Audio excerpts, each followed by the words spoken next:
Welcome to the ARMR Report on a Saturday week in review for all ARMR insiders and all YouTube subscribers. Thank you guys for being here. We got a lot to get to. We got a lot to unpack. This is going to be lots of fun. Let me give you some quick ground rules before we get started. Let's try to get this thing underway. This is a show about quantamental investing. It's in the stock market, right? It's a combination of quantitative execution, fundamental foundation. That's the information edge that I'm trying to share with you every time I come on this channel. I call it the ARMR Report. It's algorithmic risk management research. Everything we do begins and ends by managing our risk and then capturing upside when we see the opportunities. All this information I'm going to share with you is information I use in my own personal portfolio. It's information I use to manage portfolios for individuals through our Interactive Brokers relationship. I'm not telling you what stocks to buy, right? I don't know you guys personally, so I couldn't possibly give you investment advice and say, go do this. What I am doing is sharing my experience.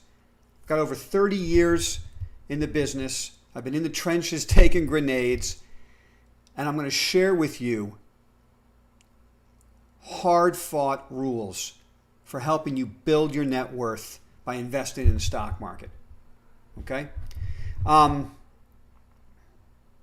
have started for you a website in case you don't know it already. Right down here you can subscribe. It says armrreport.com, ARMRreport.com. Go check it out. Consider becoming an ARMR insider, and I'll share information like this on a constant basis through our Slack chat during the trading session, and of course on the website, updated frequently. So let's get to today's action. It's the week in reviews, crazy week.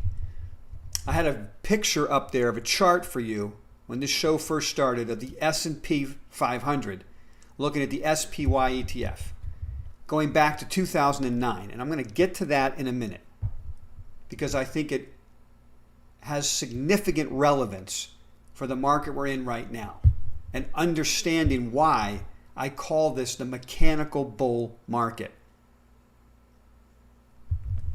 Before I jump into that, I want to do a quick recap of what the ARMR Investing Way is all about. The ARMR Investing Way breaks down into 3 simple stages. The ARMR Investing Way, number 1, the first stage, is to take companies that you have an interest in and put them on a whiteboard. Not invest in them right away. Okay? I've learned this over the years. One of the biggest problems for investors is that you find an idea you like. You watch CNBC, you read something in the paper. Maybe it's a product you use and you think this is a great idea, and you run out and buy it because you think it's a great idea. The market doesn't care what you think. So the first step to protect your capital is to put a buffer between your emotions and your portfolio. So you use a whiteboard first. Throw every idea up there you like. That's fundamental research that you want to do. And you keep refining that whiteboard with fundamental research to make sure it's a name that deserves to be there. That's step 1, stage 1. Stage 2, use quantamental algorithms to help you find the buy points and the sell points. That's what the ARMR Report's all about, right? We have quantamental or quantitative algorithms that we've written that we use to drive all of our buy and sell decisions. And I share that with ARMR insiders on a constant basis throughout the day, and on the day and the wrap-ups at the end of the day. Or if an insider wants to call me, they have access to call me one-on-one. Those algorithms are designed for the volatility, top day and multi-day, for each index we follow. And we follow the 7 big indexes to help us determine market direction. 7 out of 10 stocks follow the market. That's just a fact. So you've got to align yourself to market direction. and we use these 7 indexes.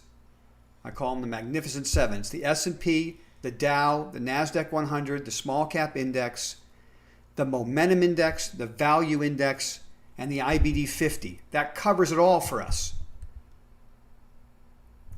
So we use execution algorithms to tell us when to go long the market or raise cash. Then we have algorithms for indexes, particular groups that we have an interest in. Could be technology, could be utility, could be biotech, could be energy.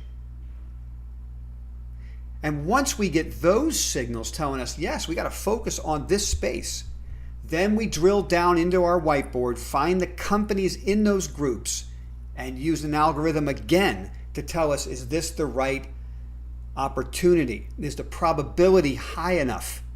Is the reward versus the risk we're taking adequate? More than adequate. If all that happens, we execute. And so stage 2 is about execution research. Stage 1, fundamental research. Stage 2, execution research. Stage 3,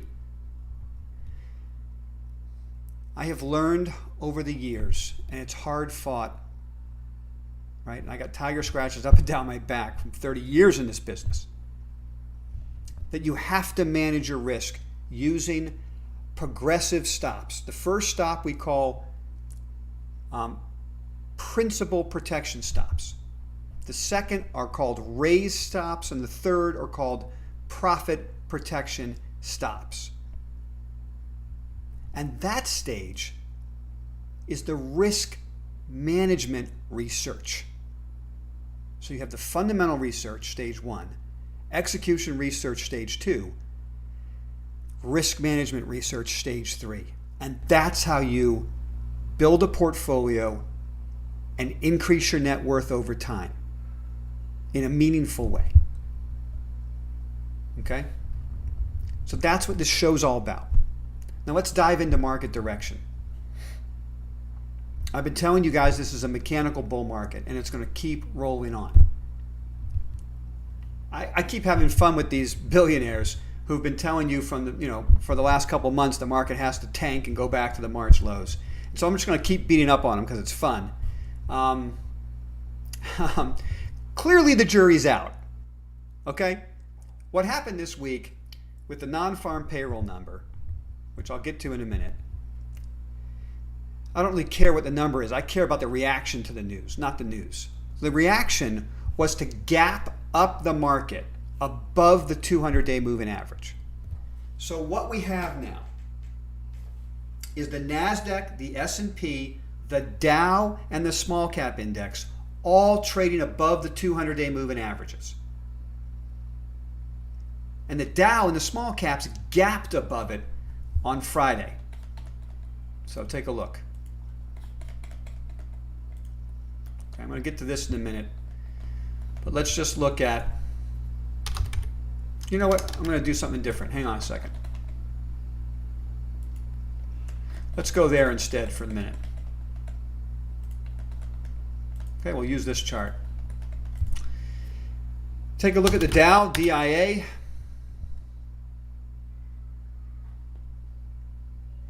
Okay, this is a gap above the 200-day moving average right here. Okay, and IWM gapping above the 200-day moving average. And you can see the SPY already has gapped above the 200-day and run. And of course, QQQ is challenging the all-time highs. So all 4 major indexes have gapped or moved above the 200-day moving average. Okay?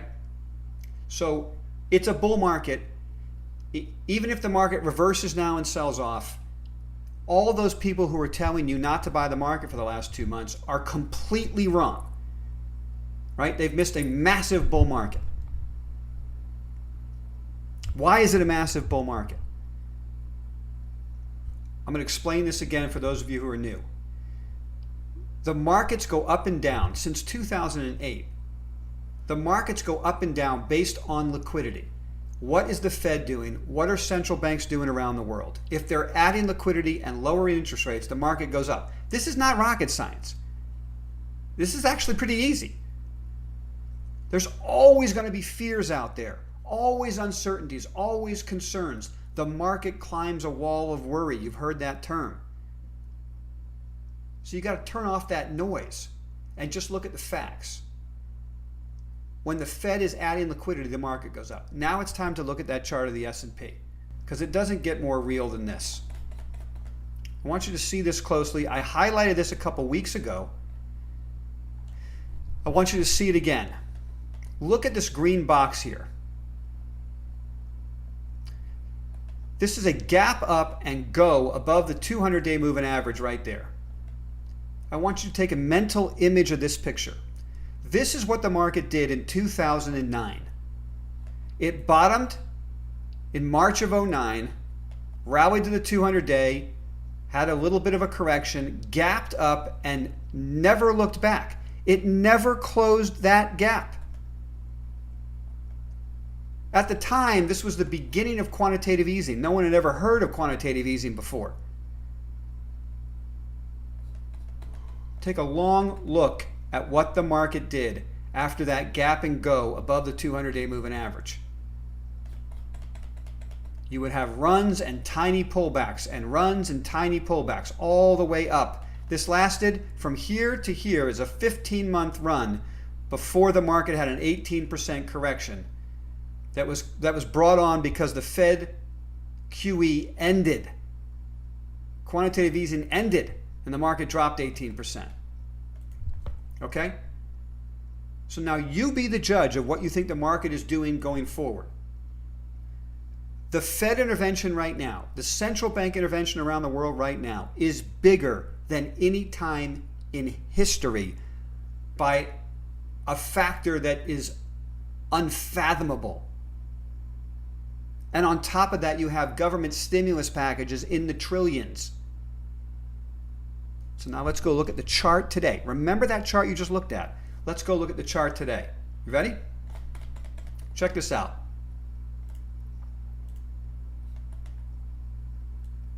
Okay? Let's look at where we are today in the S&P.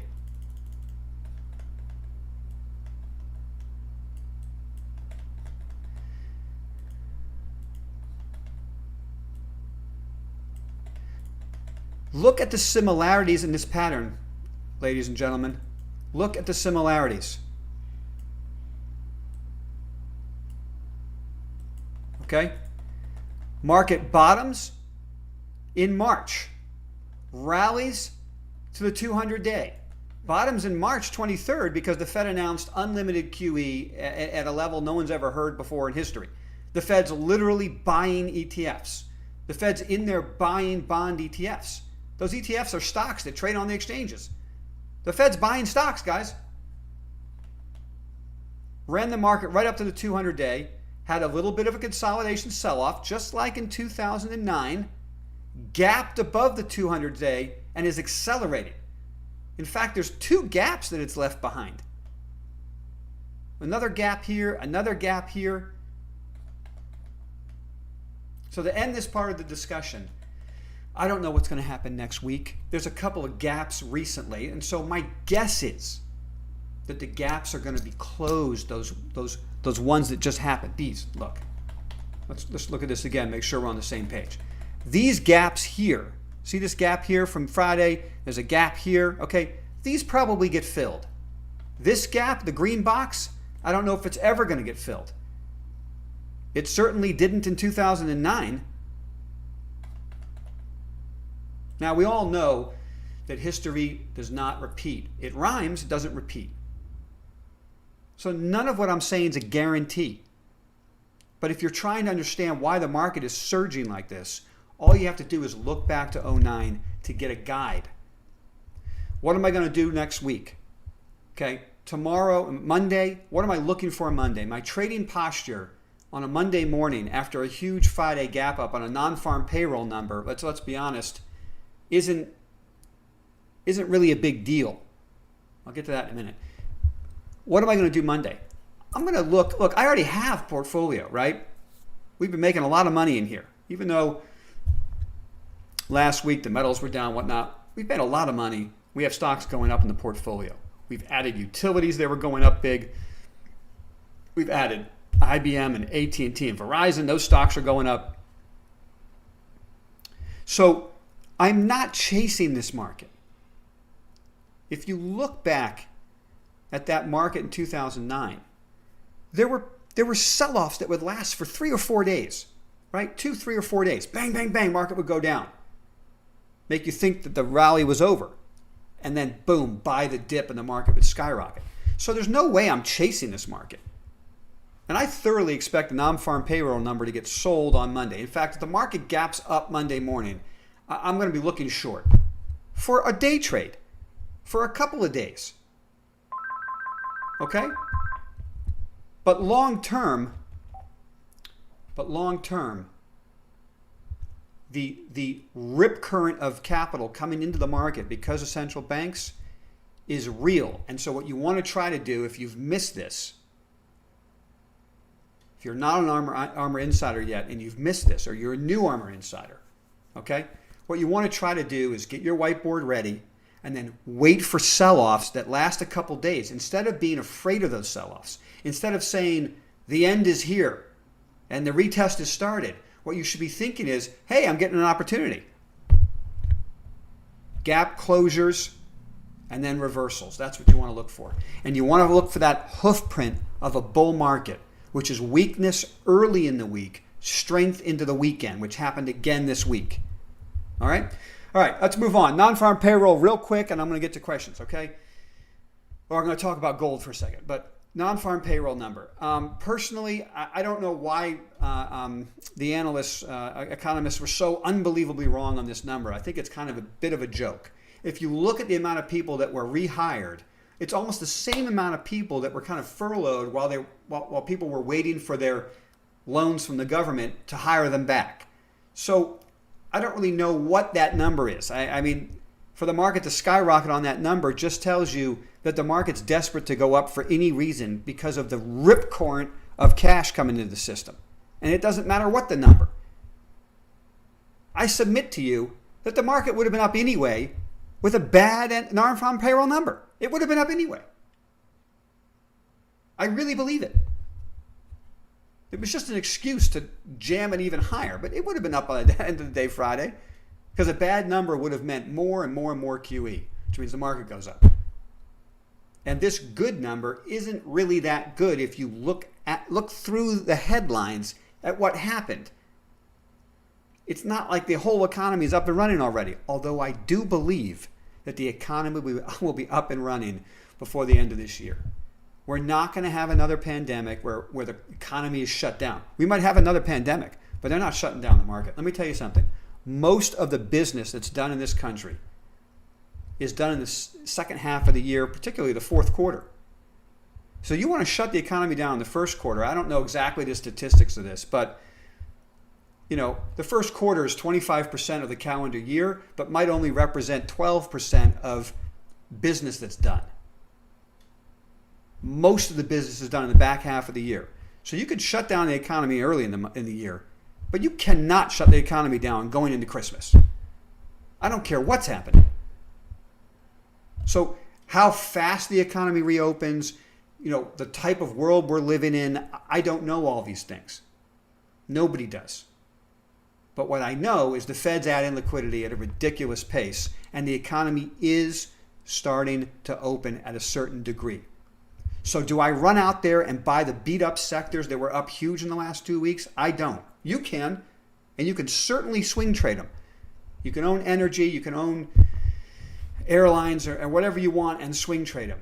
But what I'm trying to do with my personal portfolio and for money I manage is to build a portfolio that I believe will dramatically outperform over the next 1 to 2 years, or however long this bull market lasts. And for me, those stocks are always disruptive growth, technology type of names. I know the last couple of weeks you've had the beat up sector run. That's okay. That's great. It can run. But let me just share with you a little thought on distribution. overhead supply.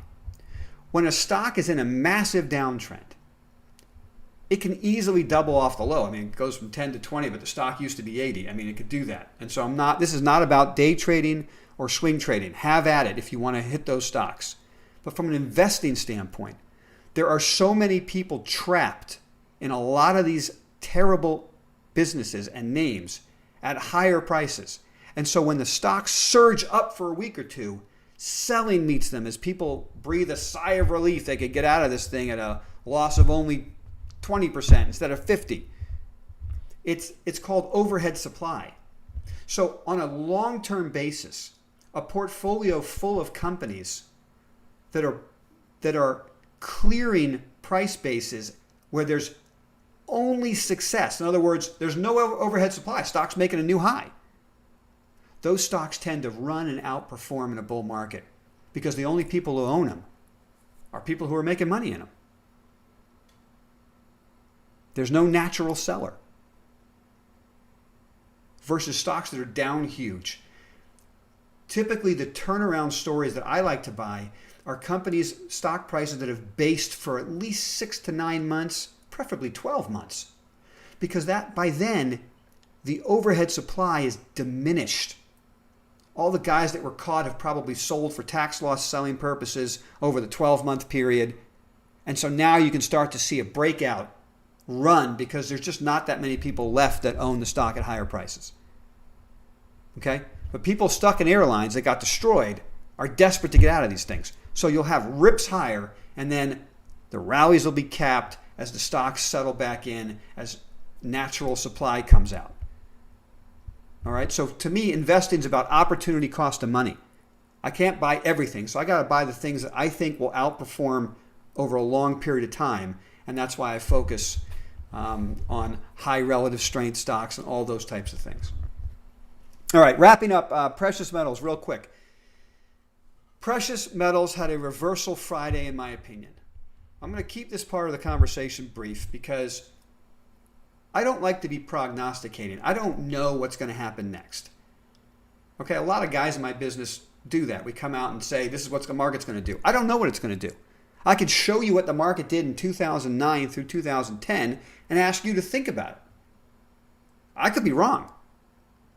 So the ARMR Investing Way is research fundamentally, execution research, and risk management research. So we don't get caught with our egos thinking we have to be right about the market direction. Okay? But I do share with you my thoughts of what I think is going to happen. And so for precious metals, we had 2 weeks in here where the paper market could dictate to physical. The end of the month, every month, you get the roll in futures from one month to the next, and it creates natural pressure. So we got that.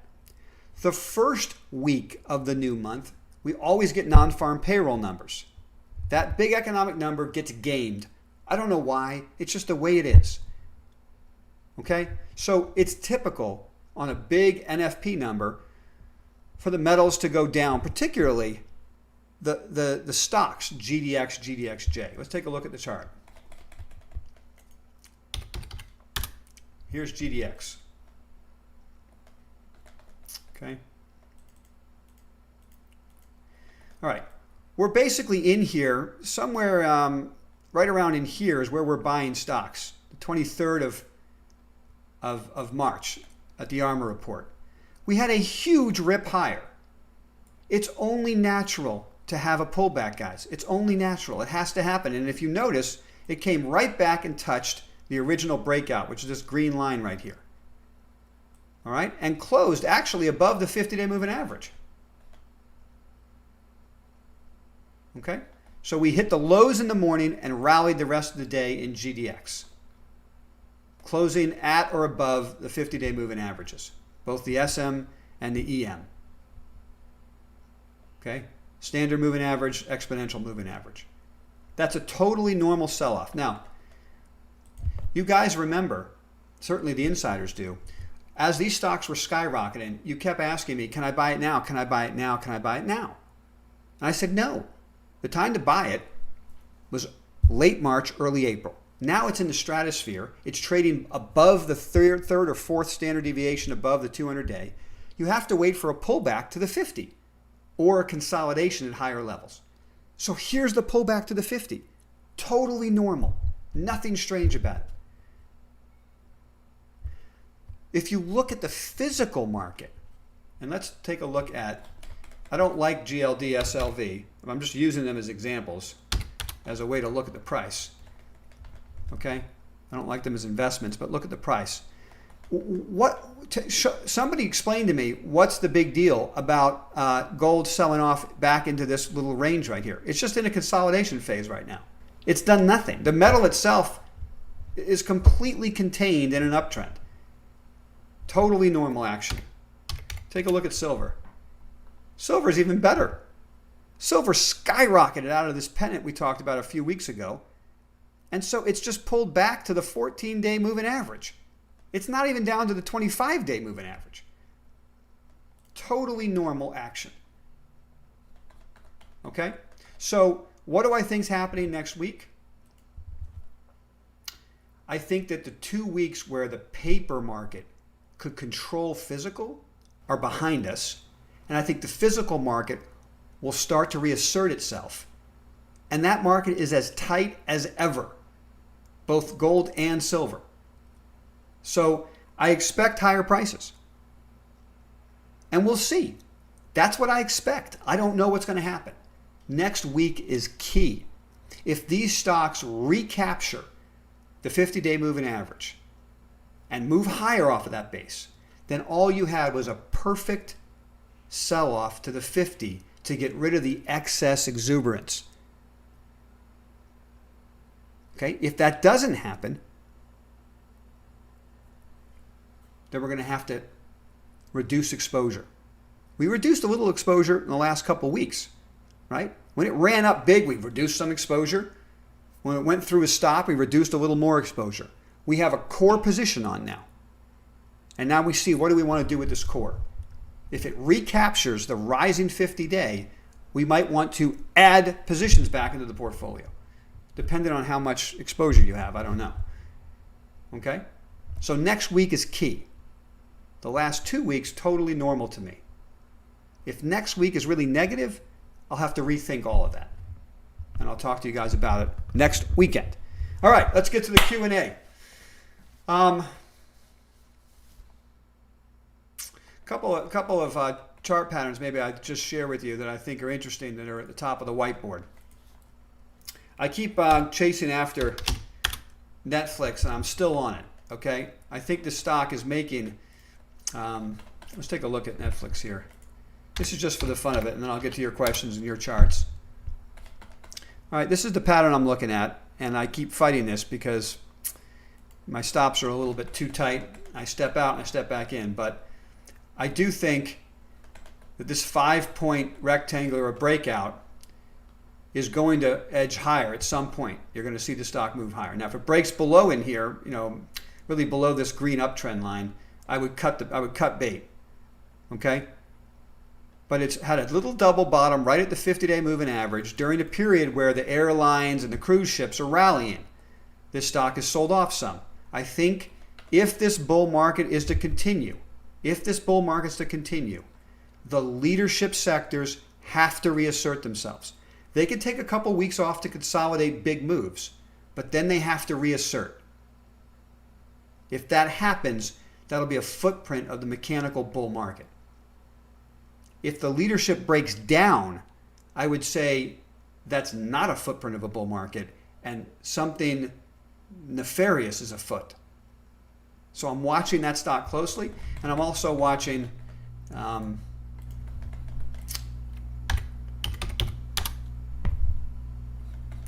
also watching, just for the fun of it, Microsoft.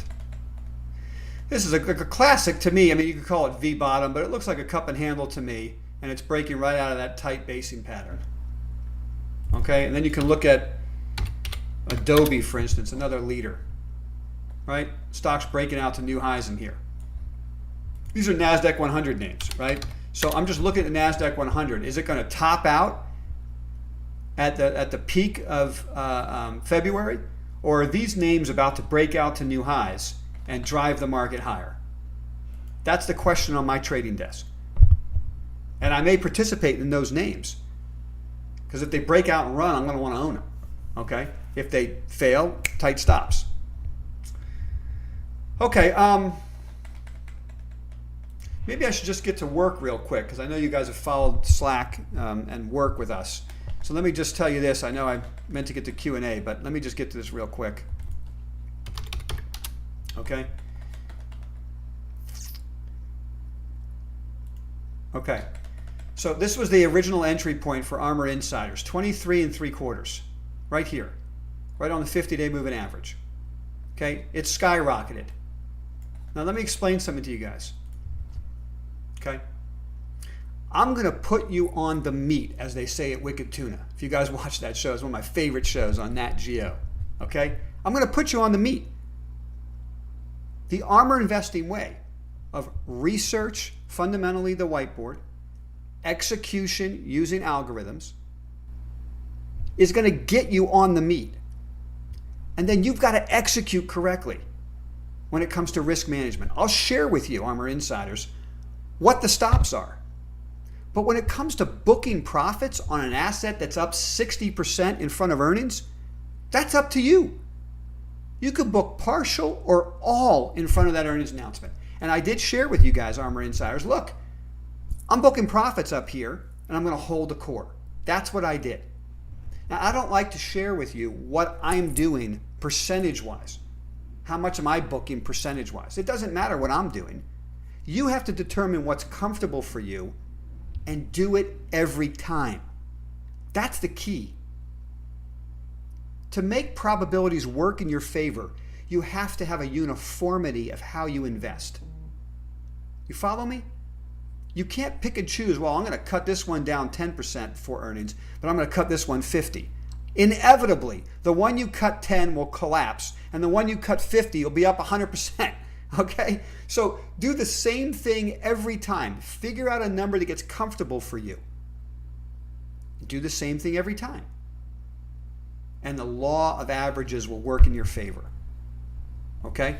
So, I thought that earnings announcement from Slack was quite frankly great.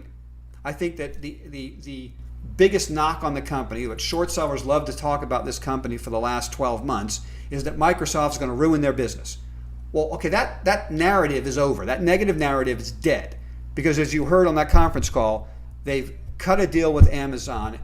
The entire Amazon company is using Slack, and they're working with Amazon and Chime. So, first of all, the total addressable market for Slack is enormous.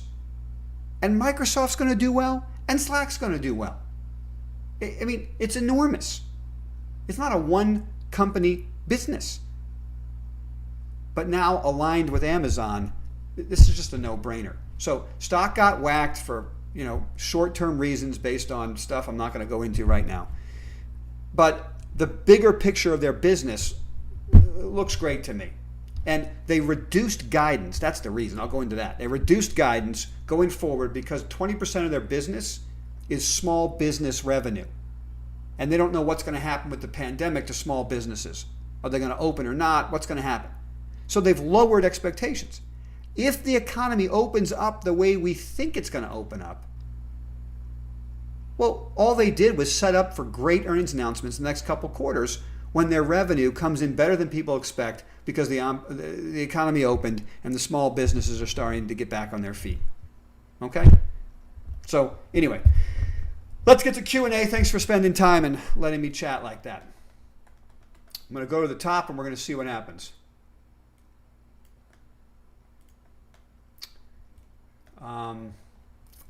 Start going through questions. Any thoughts on Okay, Tech Monkey, GRWG. Let me see. I love the stock. We own it at $3.50. Okay, ARMR Insiders know this. We own it at $3.50. This is the chart. I'll show it to you real quick. So we're in here, right around here, buying the stock, right in here. So now the stock is, gone above 7. It's 6 3/4. I couldn't possibly come on here and tell you buy the stock at 6 3/4. okay? So I will share with ARMR Insiders the next time I think there's an entry point in this stock. But it's a small cap stock, and I don't like to talk about it a lot on YouTube because I don't want you guys to, I don't want to drive up the stock price. So I think it's a great company. I'm not a buyer right up here. I'd love to see some type of a pullback or a consolidation up here that allows us to have a second entry point. Okay, that's where I'm at. That's where I'm at with that stock. Hello, Ethan. How are you, my friend? Glad to have you. Albert, took profits on work right before, and it's a good time to get back in or more correction. What do you think of? Okay, Marvel. All right. So I've talked about work. I think it's a good time to get back in.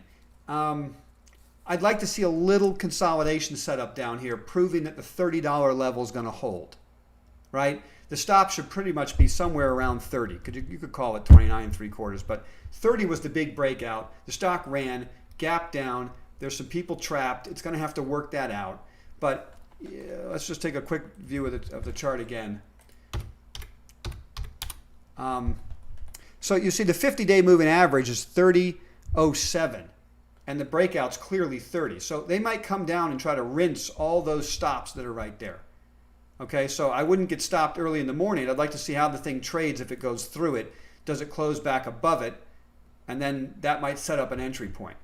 If the thing just reverses and goes back up immediately, I don't know how to help you with that, because from a risk management standpoint, I would say I almost never, if not never, buy a stock that's just gapped down 15%. Like there has to be some type of a structure that gets me to buy the stock again right now.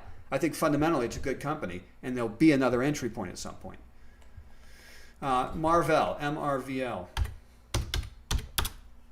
Semiconductors. Well, I mean, the stock's skyrocketing, okay?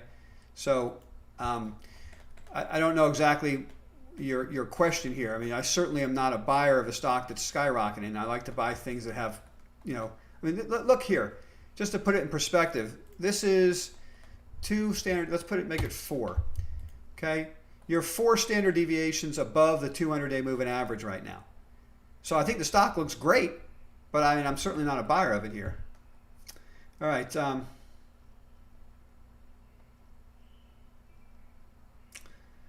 NASDAQ 100, Ethan's new level to beat is 10,000. I mean, you know what's interesting? I meant to show you this chart, actually. Let's take a look at the NASDAQ composite, because this kind of concerned me 2 days ago, and then totally, look down here at the bottom where my arrow is, okay? The day before Friday, Thursday, we had a huge distribution day on the NASDAQ composite, which is usually very bearish. Now you need, if you're an O'Neill acolyte, you know that you need a series of distribution days to put a top into the market. Distribution day is when the volume on the down day exceeds the volume on the up day of the previous day. And this was a huge one on Thursday. So I thought, hey man, that could be trouble. And then look what happened Friday. The volume on Friday was a massive accumulation day, totally dwarfing what looked like a big distribution day the day before. So, I don't usually pick price points. I mean, I don't know where the market's going price-wise, 10,000 or whatnot, may get there. Who knows? I don't usually pick price points because then my ego gets in the way, and if it misses the price point by $10, you don't book a profit and you end up losing money because it didn't make the number you thought.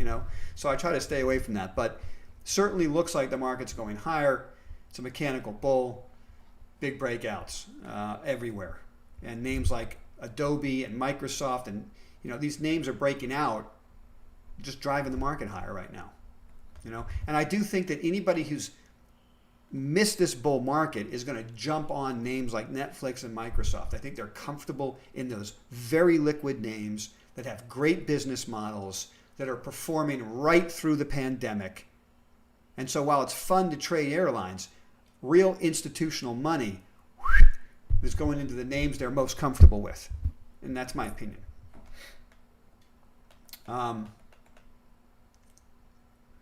Let's see what else we got here. What stocks is the Fed buying? The Fed's buying literally LQD, which is the ETF of corporate investment grade bonds, and the junk ETF. What's that? The high yield junk ETF. It might be JNK. Okay, so they're out there literally buying stocks. I mean, those are stocks. Those are exchange traded funds that trade on, New York Stock Exchange. They just happen to be backed by, by debt. But the Fed's literally in there buying stocks. Okay. GNUS. What do I think of GNUS? I got a lot of those questions this week in the Slack room. I really, I don't have much to say about GNUS. I looked into the company. It's a Beverly Hills company that has to do with entertainment content for toddlers. Anybody who has kids and has the Llama, You're My Mama books, that's what this company does. Why is the stock skyrocketing? The secondary they just announced brought the stock back down, which is a good thing to do a secondary. I don't have much interest in the stock right here.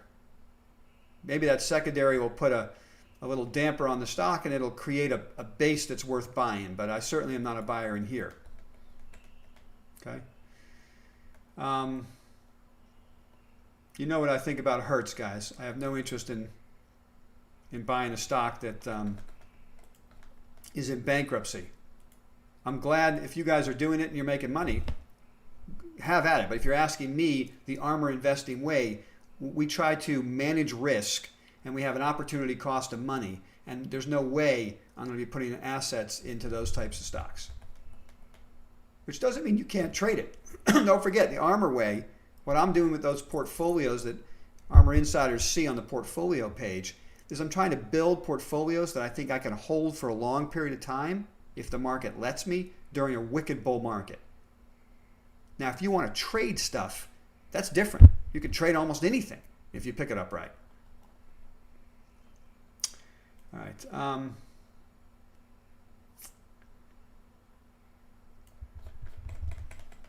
Rig. We're talking about Transocean.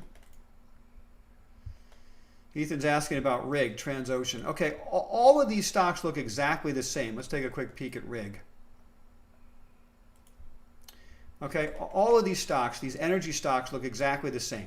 They had to rip off the bottom because the economy is opening faster than people thought, and the non-farm payroll number was decent. Okay, you can look at that chart. I know that another insider out there, Chris was all over Schlumberger, and that thing is trying to run. Although I'll note that it closed at the bottom of its range.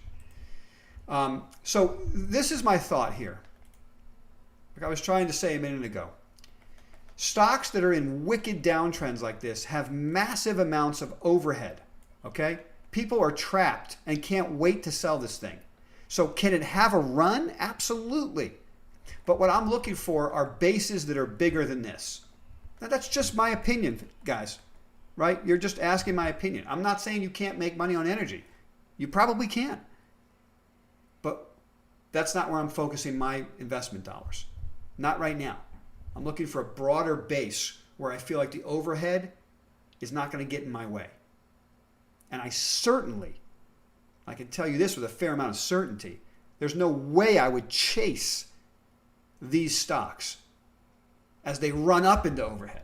If you want to own these stocks, you got to wait for the days where they get whacked back down to close gaps, right back down into bases, and then they might start making patterns that look even, look good to me. But I certainly wouldn't chase these names. All right.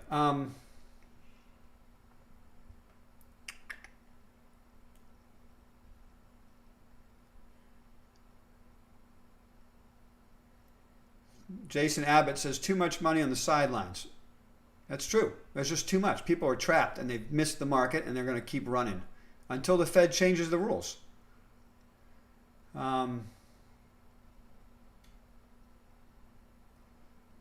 do you got for me, guys? China and Luckin. I have no interest in China and Luckin.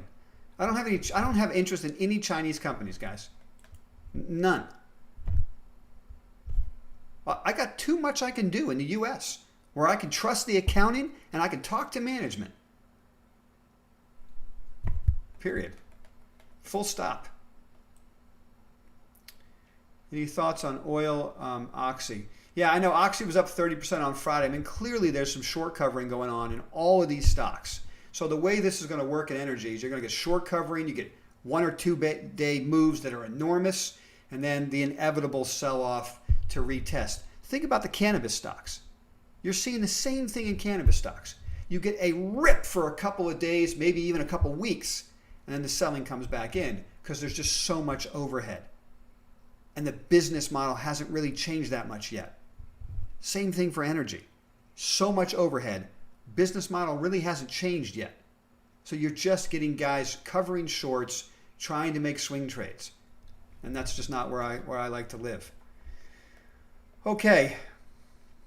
Jasmine, I finally remembered your handle. IIPR and Gilead. Okay. IIPR. It doesn't get any better than IIPR. I mean, we just nailed this stock again. Okay, how much fun is this? ARMR Insiders, I hope you're enjoying this one with me. Okay, so what I said to you guys for weeks, and this is, in fact, let me show you the other picture. Let's take a look here. Here's how we invest in this stock. If you guys remember back here, the start of this year, I said this will be the best performing cannabis company, bar none. Okay? And the stock ran up 37% in 8 weeks. Okay, I did a YouTube video on that day. You can go watch it. All right? We booked profit. The market cratered. The stock came down.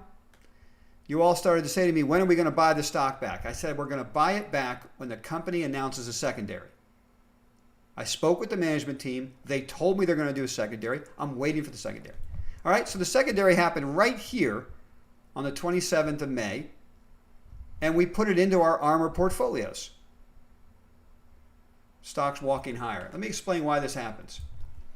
Most secondaries, companies raise money, and the payback for that dilution, current shareholders get diluted when you bring out new shares.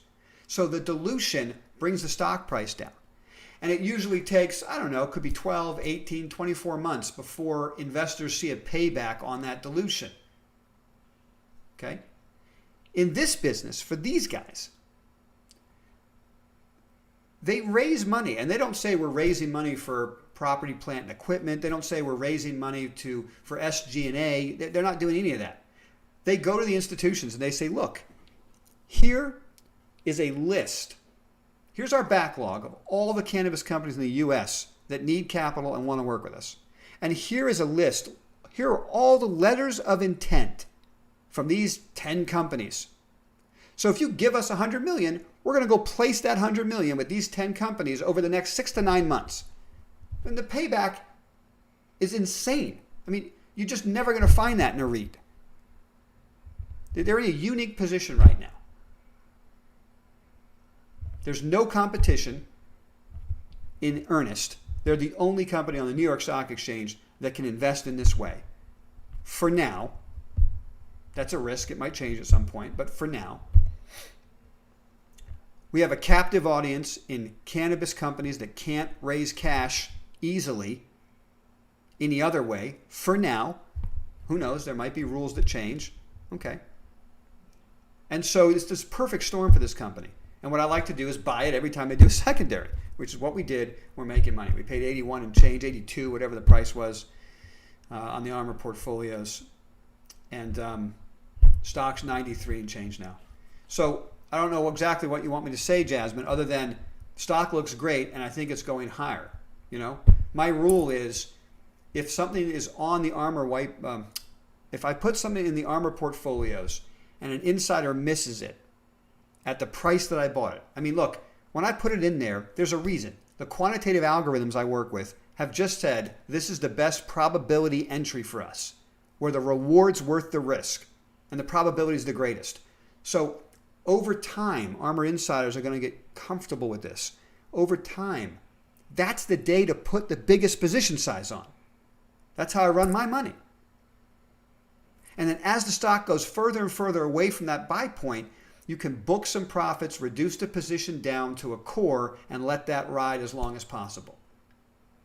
If the stock is more than 5% above the entry point that we added to the ARMR portfolios, I mean, you're on your own. I say, you can add it if you want, but that's not the ARMR investing way, because now you're too far away from the stop.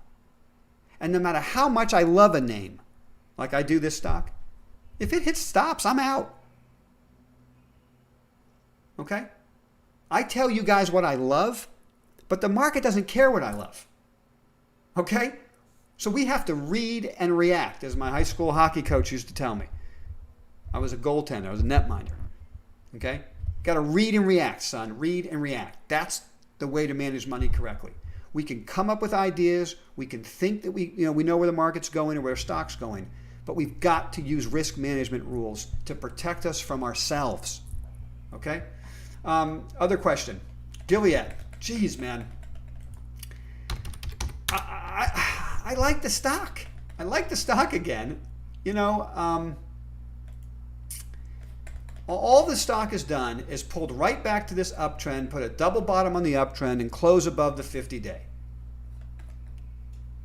So it's an opportunity cost of money. If you have cash available, if you're running a conservative account, the stock has a good dividend. I think it's a good business, having nothing to do with remdesivir and COVID. They have a good business. They have a good management team. They're turning the company around. That's why that stock was always on my whiteboard. Okay? We bought it, we bought it down here when the virus, stories, that was late January when the virus stories started, because we thought they might have a cure, and they do have a cure. I thought the stock would be a lot higher on that cure. I was wrong. All right? So it went below the 50-day, and I got stopped out. So it's just an opportunity cost of money now. It's not a bad idea. The only problem for me is I don't know how to manage the risk of the remdesivir headlines. That's my problem now. So if I run out there and buy it, and there's a study that comes out that doesn't meet an endpoint, and the stock goes down, I can't deal with that. So are there better investments out there in the healthcare space, the drug world? I'll show you a chart. Take a look at this chart. All right? They both have similar dividend yields. For a similar dividend yield, maybe I want Bristol Myers. The stock's right above the 50-day, nice consolidation. I love that chart pattern, and I don't have to worry at all about what's going to come out next. I mean, look at that chart pattern on Bristol Myers. I like that chart pattern. So I'm not buying this stock right now, Bristol Myers, but there's an example of another medical stock. So that doesn't have any downside from COVID stories. There's no upside either. And who knows? Maybe there's another study out there that remdesivir is the greatest thing ever. I don't know. So I'll leave it up to you, but I do think this is the right entry point if you wanted to do something. What else do we have here? These stocks of hydrochloroquine drugs, the real drug for... Do you really think, Jasmine, that hydrochloroquine works? I keep reading about studies that are being halted because people are dying. But I mean, if you're looking for a name like that, it's got to be Teva Pharmaceutical, because Teva Pharmaceutical is a good company on its own right, and that's TEVA. Okay? So, I mean, we've tracked Teva for a while. It's breaking a long-term downtrend. The management team is turning the company around. I mean, that would be my answer for you on that issue. All right, what do you think of CrowdStrike? Okay, Abbott, let's take a look at CrowdStrike.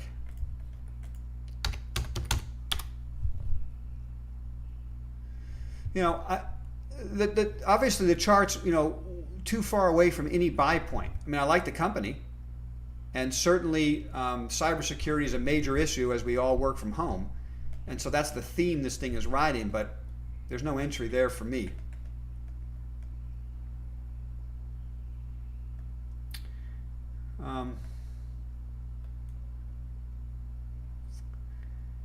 How about oil and airline predictions? Okay, I've already done those, I think, right? I'm not a buyer of those stocks. They're tradable, though.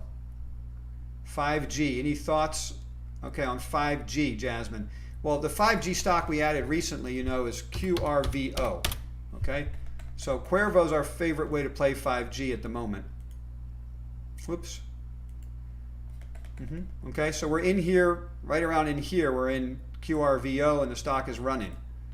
You know, I'm not a buyer of the stock now. We bought it cheaper. I'm just sharing with you where we are. You know, I also, my favorite 5G names, you know, probably Sienna, but the stock is too far away from a buy point. And, you know, I do like LITE. And I think that chart is set up correctly.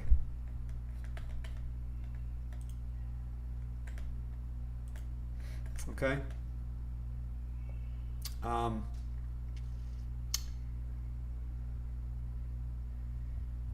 Thank you for that, Kalur. Thank you for that, even though I butchered the pronunciation. Excuse me for that. Question. Can you please look at ASPS, Mortgage Service Company, killing the housing troubles. ASPS.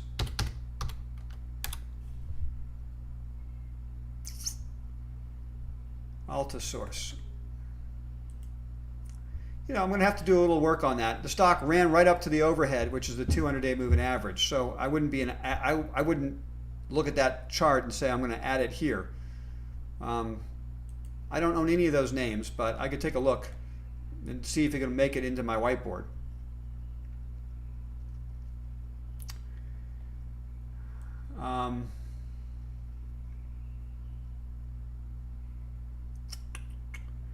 What else do we have here?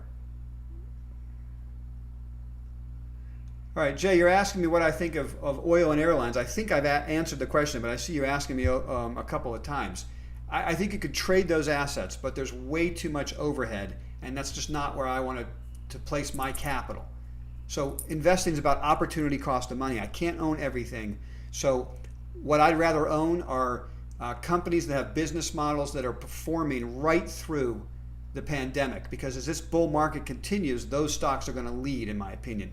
Even if you have a couple of weeks of a rip off the low for these other names, they're not businesses that I want to own. I didn't want to own airlines before the pandemic, so there's certainly no reason why I want to own them now.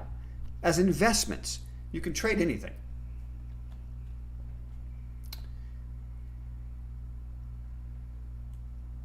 Okay, same holds true for Boeing. Take Two, TTWO. Now there's a name I like. And the stock's had a nice sell-off. Wow, right back down to its base. Let's take a look at Take Two together. That question comes from David. There's the weekly chart of Take Two. So you see a huge base that it's been building since 2017. And the stock blew out, and I think it had earnings, didn't it? Yeah, so the street treated the stock poorly after earnings, ran up in front of it. You know, that's a stock I ought to put on my list. Thanks for that. I'm going to put that on my list and start tracking it. It might make the whiteboard.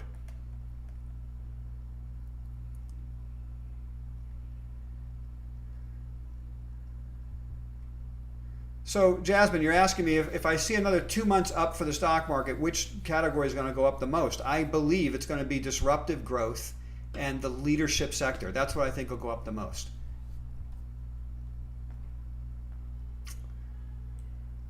Boeing is right on, you know, airlines, Boeing, Occidental, all of those names to me were great trades for a couple of weeks, but not long-term investments for me. Not that you can't make money there, guys, please, right? You could certainly make money in those names. It's just you're asking me my opinion of where I'm going to put my dollars. And I'd rather put my dollars in businesses that have high margins and a moat around their business, so it makes it very tough for competitors. That's what I like. You know, Boeing's got a moat, there's no doubt. There's only one other competitor, but it's just not the kind of business model I've ever owned. You know, and that's been a mistake during certain periods of the market. It goes through the roof, but there's just other names I'd rather own. That's all I can say there. Do you think acreage might be a buy now? recent CGC talk. Not for me, Tech Monkey, not for me. I don't have any interest in acreage. I know about the deal and everything, but the risk reward is not good enough for me there. No. I'm going to stay in U.S. cannabis companies. That's where the money is right now, right? Buying Grow Generation at 3.5, stock is above 7 this week. Buying IIPR, having the stock break out. Those are the names I can make money on. All of these Canadian cannabis companies, they're just stuck in a quagmire right now. And I think it's dead money for the rest of the summer. And we have to get to the next earnings announcement to see if some of these guys can show better than expected results. And we might get bases that show us opportunities in front of the next earnings number, just like we did this time.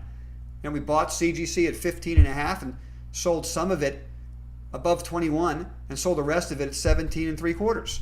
We made good money there, even though the quarter was terrible. So let's wait to see if we get another setup, and then we can try them again if we want.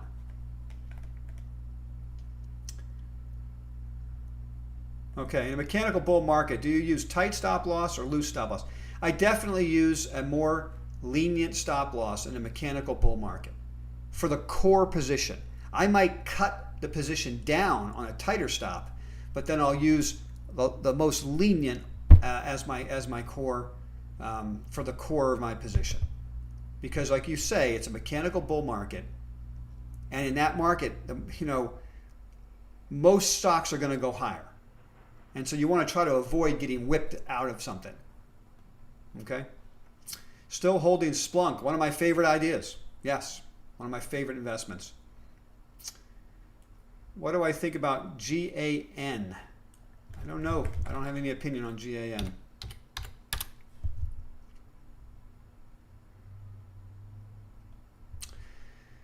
Oh yeah, the UK-based entertainment company. Okay, here's my opinion on GAN, okay? I do have an opinion. I looked into this. Probably a great idea, but this is an ARMR investing rule that I'm going to share with you.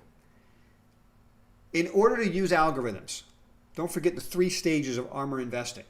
Fundamental research, put it on the whiteboard. That's where GAN can be right now for me, on the whiteboard. But in order to use quantitative algorithms for execution points, I need more data than a couple of weeks. I really need 6 months of trading. Typically, new issues come public, make a base over the first 6 months, and then you get your real opportunity. There'll be a lot of whipsawing during those 6 months. You could trade as a swing trader or a day trader. But for an investor, I need a base of at least 6 months, and then I can start putting positions on that I think I can hold from an investment standpoint. All right.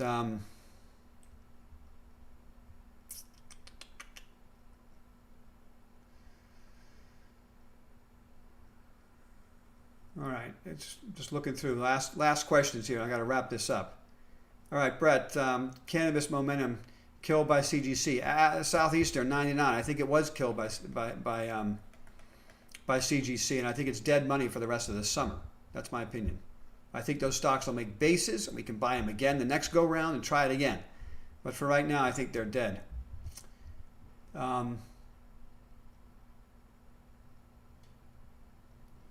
Yeah, Jay, right? I mean, why would I ever buy a Chinese stock? I don't get it. Where do you see the recent run heading for IIPR? I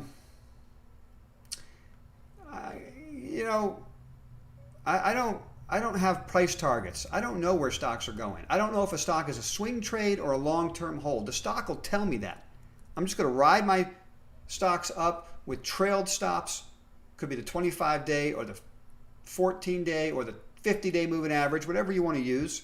You can use a combination of all 3. Cut the position down as it starts to lose momentum. But as long as the momentum's there, I'm going to let it go as long as it can go.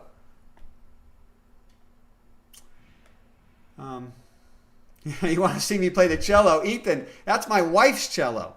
My wife, and she'll come play it one day for us. How about that? She said she would. I talked to her about it. She said she'd come play for us one day. I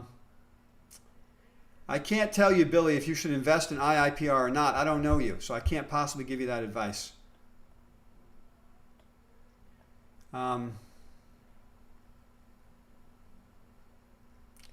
Thoughts on MDB? MDB. Let's take a look. Oh yeah. Oh yeah. I like this company. Develops and sells subscription to a modern general purpose e-database platform. Whatever the hell that means. Here's the chart pattern. And there's the earnings announcement. It ran up into it and it's selling off after it. It's kind of like, you know, what happened in work. So this might give us a shot, right? Let it come back down into the base, set up a new a buy point, and you know, you might be able to have at it again. All right, guys, last questions here. Let's just try to rip through them.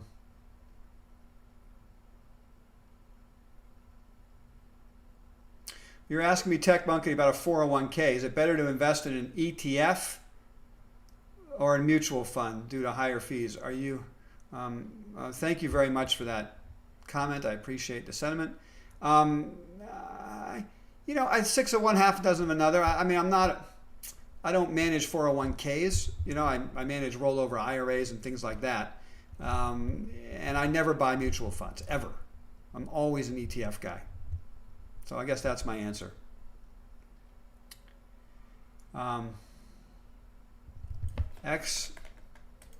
XSPA. Intellectual property portfolio. Not my gig. I don't invest in intellectual property portfolios. But I don't know the company, so I'm just saying what I do. Okay. All right. Thoughts on Nikola? I'm going to skip down to that question. Thoughts on Nikola? It's on my list now, and I'm going to watch it. Okay? It's on my list to be watched. It's on the whiteboard. I get it. I get why people like it. But I'm not chasing things that are that hyped. I need some type of weakness in the midst of strength to buy it if I liked it. I'm not sure it's a business model that I like, but if it was, I wouldn't be chasing it right after the deal's done. That's my opinion. You know, but then again, just to be fair, so you all understand where I stand, I haven't liked Tesla all the way up. So maybe you shouldn't listen to me when it comes to Nikola. But I mean, I just skipped Tesla the entire way up. And that was a complete mistake on my part. So, online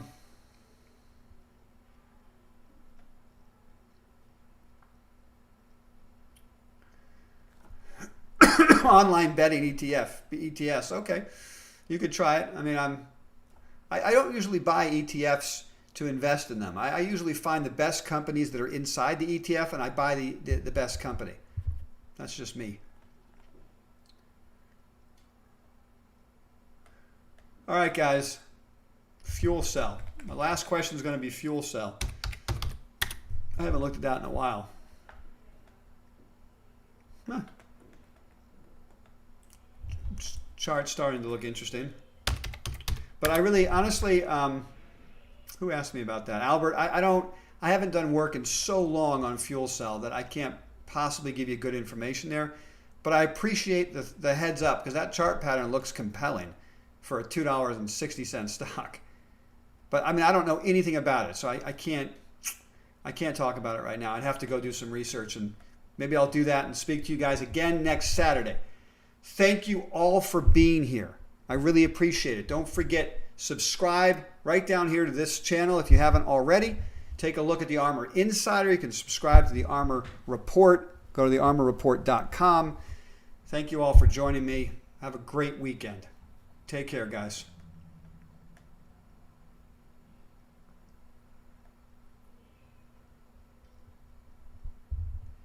Oh, all right, Phil. I haven't signed off yet.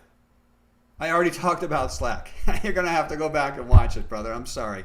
But we had a long discussion about Slack. I think the earnings announcement was actually great. I think they've reduced guidance going forward, which means they can beat the number if the economy opens the way we think it's going to open the next couple of months. All right? So there's my thought there. All right, guys. Have a great weekend.